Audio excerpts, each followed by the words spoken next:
ನಮಸ್ಕಾರ. ನನ್ನ ಹೆಸರು ಅಭಿ. ನನ್ನ ಹೆಸರು ಸ್ಯಾಮ್ಸನ್. ನನ್ನ ಹೆಸರು ಶಿವಕುಮಾರ್. ನಾನು 7ನೇ ತರಗತಿಯಲ್ಲಿ ಓದುತ್ತಿದ್ದೇನೆ. ನಾನು ಕೂಡ 7ನೇ ತರಗತಿಯಲ್ಲಿ ಓದುತ್ತಿದ್ದೇನೆ. ಓದುತ್ತೇನೆ. ನಮ್ಮ ಶಾಲೆ ಹೆಸರು GKS ಕೋವಿಲು ಬಡಾವಣೆ. ಇದು ನಮ್ಮ ಪ್ರಾಜೆಕ್ಟ್. ಇದನ್ನು ಎಕ್ಸಲೆಂಟರ್ ಎಂದು ಕರೆಯುತ್ತೇವೆ. ಇದು ವಯಸ್ಸಾದವರಿಗೆ ಮತ್ತು ಮಕ್ಕಳಿಗೆ ಪೇಷಂಟ್ಗಳಿಗೆ ಅನುಕೂಲವಾಗುತ್ತದೆ. ಮತ್ತೆ ನಮ್ಮ ಸ್ಕೂಲಿಗೂ ತುಂಬ ಅನುಕೂಲವಾಗುತ್ತದೆ. ನಮ್ಮ ಸ್ಕೂಲಲ್ಲಿ ಪೇಷಂಟ್ಗಳಿಗೆ ಮತ್ತು ಮಕ್ಕಳಿಗೆ ವಯಸ್ಸಾದವರಿಗೆ ಹತ್ತಲು ಕಷ್ಟವಾಗುತ್ತದೆ. ಫಸ್ಟು 10 ಮತ್ತು 5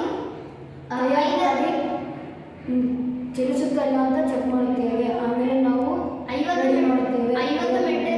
ಮೆಟ್ಟಿಲನ್ನು ನಾವು ತಯಾರು ಮಾಡಿ ನಮ್ಮ ಸ್ಕೂಲಿಗೆ ಕೊಡುತ್ತೇವೆ.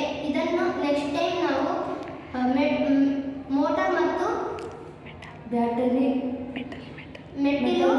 ಮೆಟ್ಟಲನ್ನು ತಯಾರು ಮಾಡಿ ಇಷ್ಟಪಡುತ್ತೇವೆ. ಈಗ ನಾವು ಪೇಪರ್ ಮತ್ತು ರಟ್ಟಿಯಿಂದ ಉಪಯೋಗಿಸಿ ಒಂದು ಮಾಡೆಲ್ ಅನ್ನು ತಯಾರು ಮಾಡಿದ್ದೇವೆ.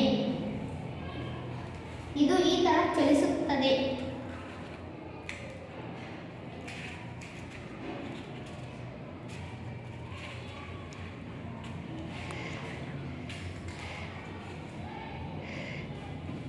ಇದು ವಯಸ್ಸಾದವರಿಗೆ ತುಂಬಾ ಅನುಕೂಲವಾಗುತ್ತದೆ.